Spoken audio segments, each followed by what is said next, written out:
violenta, cara. Muito, Tamo. o bicho tá pegando muito, assim. Tá muito forte. E à toa, né? O bicho tá Por pegando à nada, toa. assim, sabe? E aí você fica um pouco mais... Eu fiquei um pouco mais sensibilizado na pandemia. Eu sempre fui um cara de boa, tá? Sempre fui um cara muito tranquilo. Pô, mas a pandemia mexeu demais, assim, com a cabeça, cara. Demais. Tá louco, demais com a cabeça, assim. Como é Felizmente que a gente tu tá fez passando. pra continuar trabalhando? Foi no remoto mesmo? Quando eu tava falando de parar de jogar e Não, começar... lance Na da pandemia. pandemia. Na pandemia, É. a gente foi indo... A princípio, para todos nós, eram informações desencontradas, assim, né? Era uma parada nova, que ninguém sabia o que estava acontecendo, se usa máscara, se não usa máscara, se, porra, lava as mãos, não lava as mãos. Que se você parar para pensar, na verdade, a higiene, né? Deveria sempre ser dessa forma. Óbvio que veio a pandemia e todo mundo hoje tá lavando... Eu acho que passei 4 vezes álcool na mão já aqui, sabe assim? Porque você pega esse ritmo. Agora, eu não parei de trabalhar. Eu continuei trabalhando. A Band, obviamente, as informações foram chegando. A gente foi entendendo mais o que estava acontecendo. E aí a Band reduziu, assim, drasticamente lá os funcionários. Enfim, seguiu, assim, obviamente, eu tô lá há 11 anos, então posso falar com propriedade. Pelo menos a empresa seguiu à risca tudo que tinha que seguir. Então, a gente tem uma equipe muito grande, o Jogo Aberto ali tem uma equipe muito grande. Assim, teoricamente, está eu e a Renata ali mais tempo no ar. Aí a última meia hora aparecem os outros companheiros e tal, mas são 2 horas de programa ao vivo e que é difícil isso. Então, para colocar... Bom, vocês devem ter noção mais ou menos. Para colocar algo no ar é trampo, assim. Então, tinha muita gente. E aí, só, sei lá, a gente tinha 5, 6 câmeras trabalhando com a gente. A gente passou a trabalhar com 2, sabe? Posicionava uma câmera aqui, posicionava outra ali, e os dois meio que Entendi. ficavam... Então a gente foi fazendo tudo que tinha que fazer assim para não tirar o programa do ar, para continuar fazendo.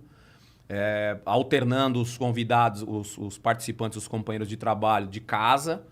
Eu acho que só eu e a Renata que ficamos indo lá em loco, né? Para fazer o programa lá da Band. Mas, cara, reduziu demais lá na Band. Mas como é que foi lá no início, quando bateu Sim. a pandemia e tal? Porque parou o futebol, né?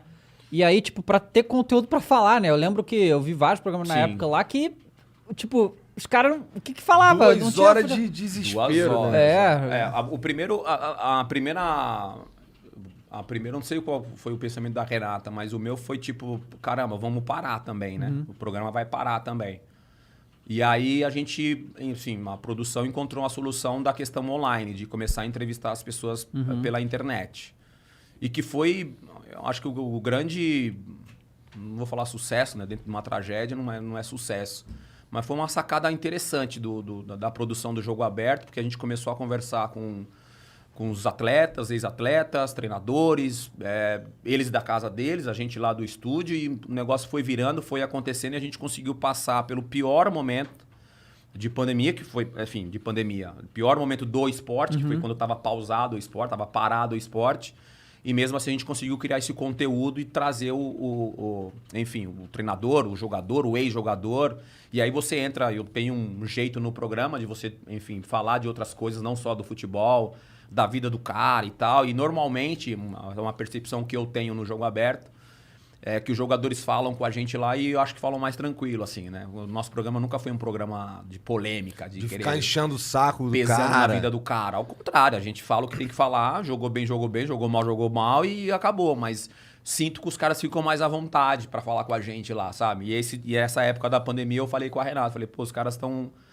Apesar da gente estar vivendo todo esse momento que a gente estava vivendo ainda muito pior, estamos vivendo ainda, os caras estão ficando à vontade, os caras estão falando, os caras estão se abrindo.